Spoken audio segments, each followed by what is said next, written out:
Hello, horror lovers! Today, we want to share with you the story of Sarah, a young woman who, just like you, loved horror stories.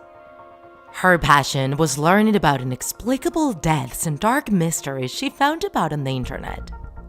She wasn't sure if they were made-up stories or true personal experiences that people shared in forums, but either way, she would stay up until very late reading them all. As time went by, she needed more and more, and despite being perturbed by those stories, she would keep reading and reading more of them until finally being satisfied. She loved feeling those shadows go down her spine, her hands shaking, and her face getting petrified out of shock.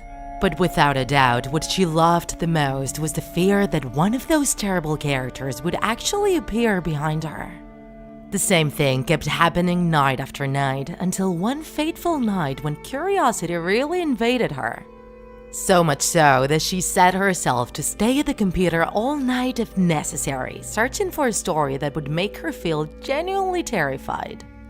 Letter by letter, word by word, she couldn't stop reading, imagining those stories of mutilations, killer paintings, and lost spirits.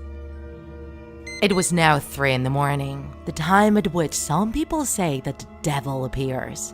And she was still there, oblivious to the terrible things her curiosity would lead to. At the end, she couldn't feel the horror she was looking for, and it was pretty late, so she decided to go to bed.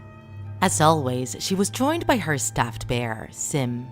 She made sure that her apartment's front door was well locked and stopped to look through the living room's window. However, she suddenly noticed something behind her. A cold puff, as if a piece of ice had just wrapped her skin. She froze in place, but didn't turn back. Instead, she kept walking towards her room, thinking it was all her imagination after reading so many horror stories. When she entered her room, she looked at herself in the mirror of the closet, and was surprised to see a small shadow going from one side to the other. Sarah thought it was probably a car in the street. She was so tired, she didn't stop to analyze it. However, despite that, she got in bed and couldn't sleep. Sarah then started to hear loud sounds, steps on the hallway, furniture moving, and even a grunt coming from the other room. She once again tried to remain calm, thinking that her imagination was just playing tricks on her again. Sarah closed her eyes and covered completely with her bed sheets, thinking that maybe that would make those strange noises disappear. But no, the fabric of her bed sheets would not save her from that nightmare.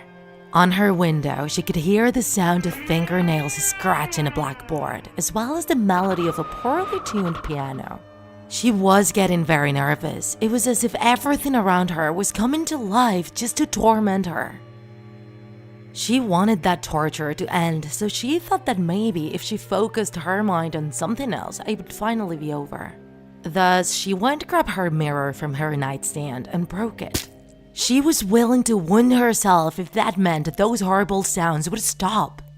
However, when the mirror shard was about to touch her skin, she woke up.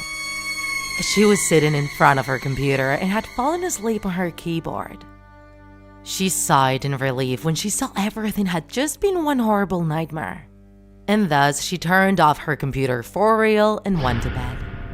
However, when Sarah closed her bedroom's door, she saw a horrible creature right in front of her. It didn't have a well-defined shape, but its horns and tail really stood out. Sarah had wished on more than one occasion to feel true horror like the protagonist of the stories she read. And now she was one of them. She screamed, but nobody heard her since she lived alone. Paradoxically, that creature didn't kill her since it only wanted one thing: her soul. However, living without a soul basically means becoming a living dead. You have no feelings, no fear, no worries. And you don't feel the slightest shred of dread when you have the sensation that someone is observing you while you're reading horror stories.